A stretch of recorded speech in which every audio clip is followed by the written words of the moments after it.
Hello students. तो last time पे हम लोगों ने किस टॉपिक को पढ़ा था कि site of photosynthesis means photosynthesis कहाँ पर होती है।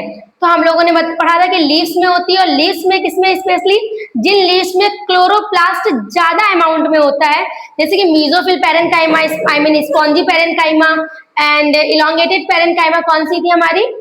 पहले सेट पैरेन्काइमा। उनमें क्लोरोप्लास्ट का नंबर ज्यादा होता है, तो उनमें होती है फोटोसिंथेसिस। उसके बाद हम लोगों ने क्या देखा? क्लोरोप्लास्ट का स्ट्रक्चर।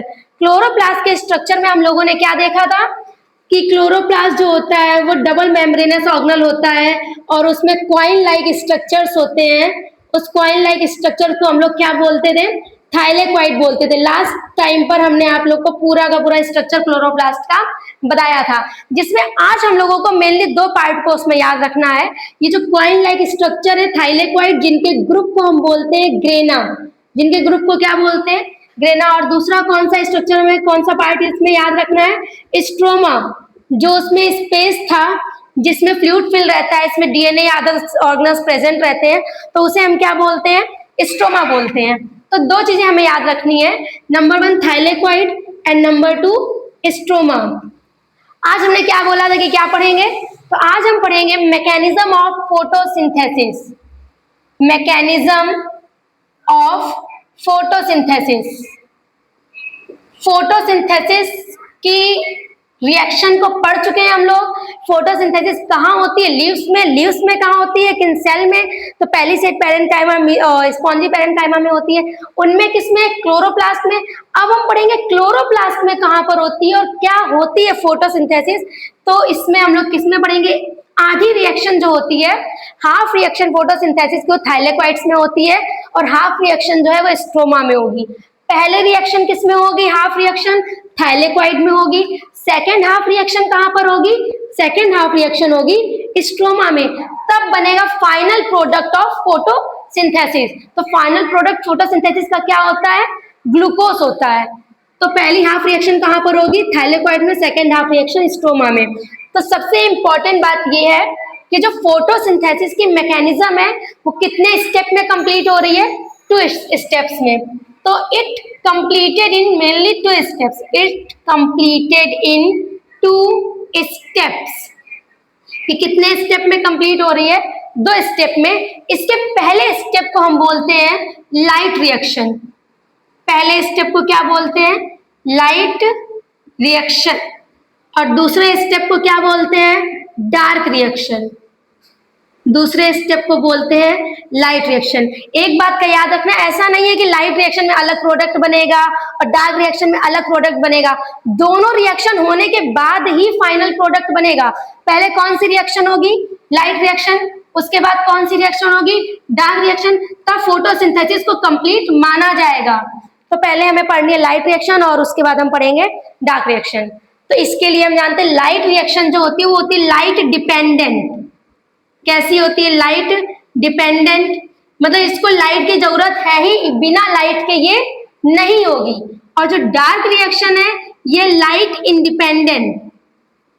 Light independent. अगर हम ऐसा बोले क्या लाइट की अब्सेंस में होगी, तो ऐसा नहीं बोल सकते। अगर लाइट प्रेजेंट है तो भी इसको कोई मतलब नहीं है, अगर लाइट अब्सेंट है तो भी इसको कोई मतलब नहीं है। मतलब ये लाइट प्रेजेंट है या लाइट अब्सेंट है, इससे कोई मतलब नहीं है। तो ये लाइट इंडिपेंडेंट होगी। ये लाइट डिपेंडेंट मतलब लाइट होनी ही चाहिए, इसमें लाइट से कोई मतलब नहीं प्रेजेंट है या अब्सेंट है।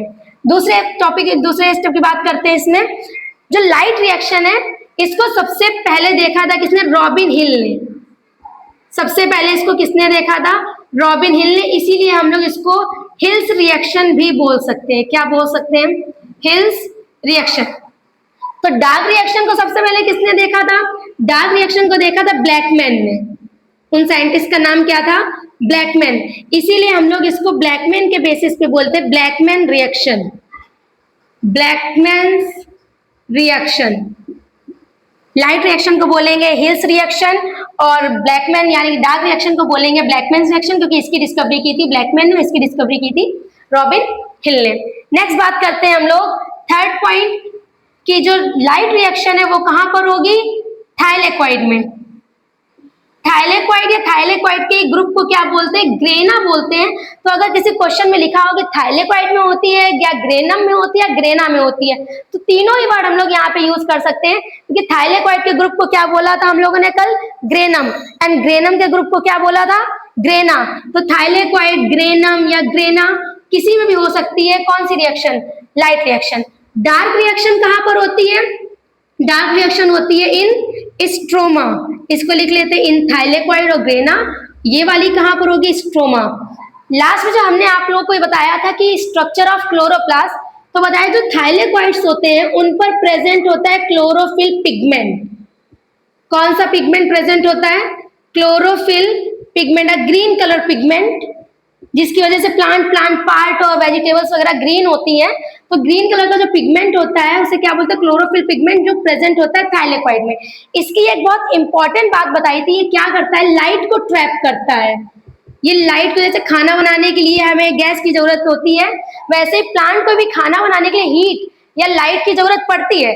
उस लाइट को ट्रैप करने का काम कौन करता है? क्लोरोफिल करता है, उस लाइट को ट्रैप करना है। और क्लोरोफिल प्रेजेंट कहां पर है? थाइलेक्वाइड में। इसलिए लाइट रिएक्शन जो होगी वो थाइलेक्वाइड्स में होगी। अगर कभी आपसे पूछा जाए कि लाइट रिएक्शन क्यों होती है थाइलेक्वाइड्स में, तो आप बता सकते हैं कि थाइलेक्वाइड के पास ही light trapping pigment chlorophyll pigment होता है, इसलिए जो लाइट रिएक्शन है वो थाइलेक्वाइड में होती है। तो थाइलेक्वाइड में होती है और ये स्ट्रोमा में होती है। आगे के पॉइंट बढ़ते हैं, लाइट रिएक्शन में होता क्या है। हमने आप लोगों को फोटोसिंथेसिस की रिएक्शन बताई है, जिसमें 6CO2 प्लस 6H2O का यूज करके सनलाइट एंड क्लोरोफिल की प्रेजेंस में, सनलाइट एंड क्लोरोफिल की प्रेजेंस में क्या बनता है?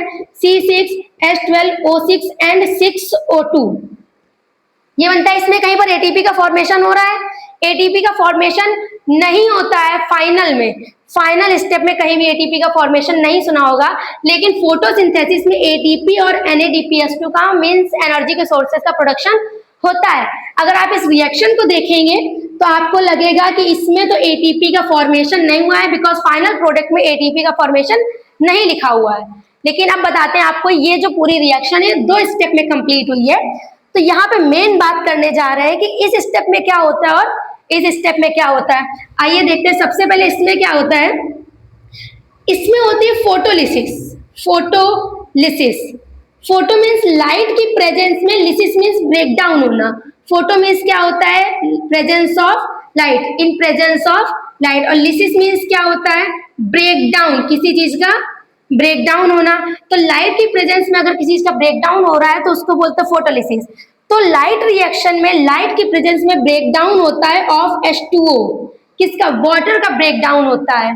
H plus and OH minus ions में इसका ब्रेकडाउन हो जाता है, तो फोटोलिसिस होती है। तो पहला स्टेप हमने क्या बोला कि इसमें लाइट रिएक्शन में सबसे पहले तो वाटर का ब्रेकडाउन हो जाता है H प्लस और OH माइनस में। तो ये हो गया सेकेंड, नंबर ए हो गया। नंबर बी, दूसरा काम इसमें क्या होता है? इसमें एडीपी से एटीपी का फॉर्मेशन हो जाता है। एडिनोसिन डाइफॉस्फेट से एडिनोसिन ट्राइफॉस्फेट का फॉर्मेशन हो जाता है। नेक्स्ट इसमें क्या होता है?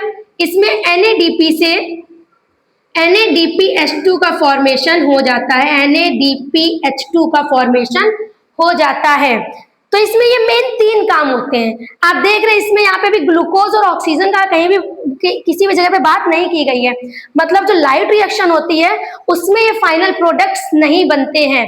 तो इसमें केवल कितना काम होता है? केवल वाटर का ब्रेकडाउन होता है, ADP से ATP बनती है और NADP से NADPH2 बन जाता है। उसके बाद आपको पता है ये क्या है? ATP और NADPH2 है फॉर्म्स ऑफ एनर्जी।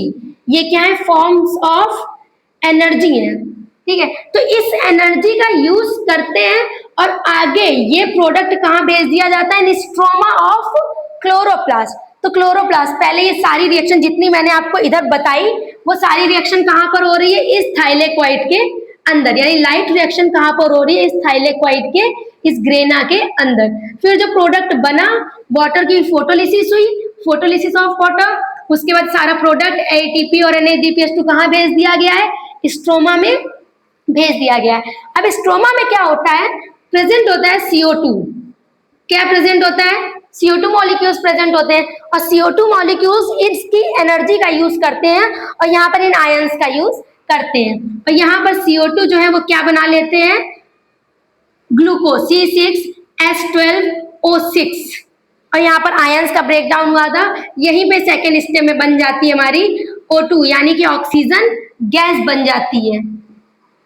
ठीक है, तो यानी कि लाइट रिएक्शन में क्या होता है, वाटर का ब्रेकडाउन होता है, ADP से ATP बनता है, NADP से NADPH2 बनता है, एनर्जी बन के तैयार हो जाती है।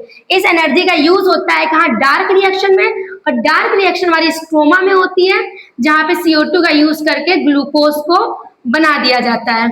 यहाँ पर हम आपको बता दें कि ATP और NADPH2 जो है वह एनर्जी के फॉर्म है, इनका फुल फॉर्म क्या होता है, तो यहाँ पर ADP हमारा एडिनोसिन डाइफॉस्फेट, इसमें आपसे पूछा जाएगा ATP का फुल फॉर्म, तो ये होता है एडिनोसिन ट्राइफॉस्फेट, एडिनोसिन ट्राइफॉस्फेट।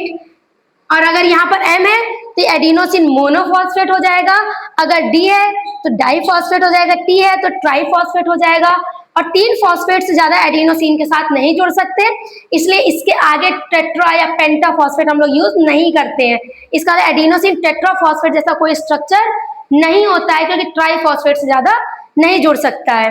और ATP को हम लोग एनर्जी करेंसी भी बोलते हैं, अगर हमें एनर्जी चाहिए तो ATP को खत्म करना पड़ेगा और ATP से ही हम लोग एनर्जी को खरीदेंगे, इसीलिए इसको क्या बोलेंगे, एनर्जी करेंसी बोलेंगे।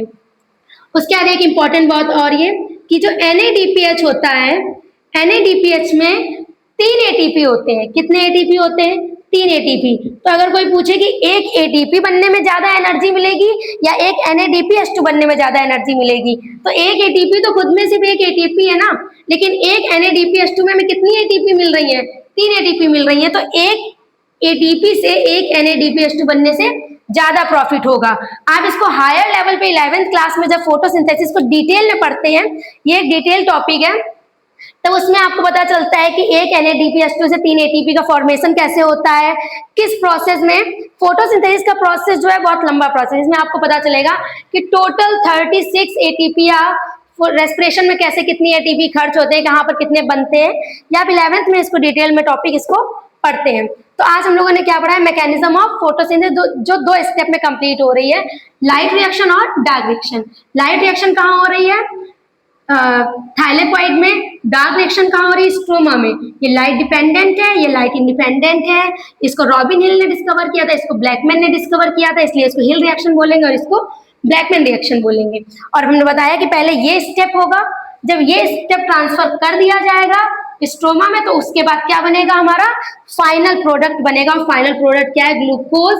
इसी को हम फूड के फॉर्म में ऑब्टेन करते हैं। ये प्लांट का भी फूड यही है, प्लांट इसी को बनाते हैं और इसी को फूड के फॉर्म में ऑब्टेन करते हैं, और जो अदर एनिमल है जो डिपेंडेंट है प्लांट पे, वो भी इसी को फूड के फॉर्म में ऑब्टेन करते हैं। तो ये बात है ATP और NADPH2 की। ये हो गई मैकेनिज्म ऑफ फोटोसिंथेसिस, आप लोग इसको नोट कर सकते हैं। Thank you.